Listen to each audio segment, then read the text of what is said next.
بسم اللہ الرحمن الرحیم۔ السلام علیکم ورحمۃ اللہ وبرکاتہ۔ محترم سامعین، اسم اعظم کیا ہے، اس کے بارے میں بہت سارے قول ہیں۔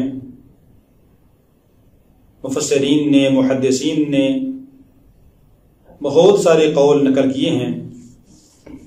حضرت عائشہ رضی اللہ تعالی عنہا فرماتی ہے کہ میں نے رسول پاک صلی اللہ علیہ وسلم سے سنا کہ آپ صلی اللہ علیہ وسلم فرما رہے تھے، یہ دعا کر رہے تھے، اللہم انی اسألک باسمک الطاہر الطیب المبارک الاحب الیک،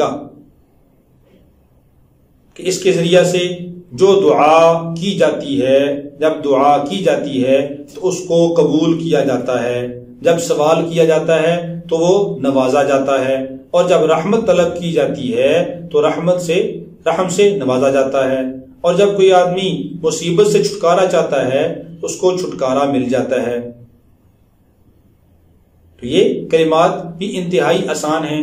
اللہم انی اسألک باسمک الطاہر الطیب المبارک الاحب الیک، انتہائی آسان سے کلمات ہیں، ان کو بھی انسان یاد کر لے اور ان کلمات کے ساتھ دعا مانگے، انشاءاللہ العزیز ضرور قبول ہوگی۔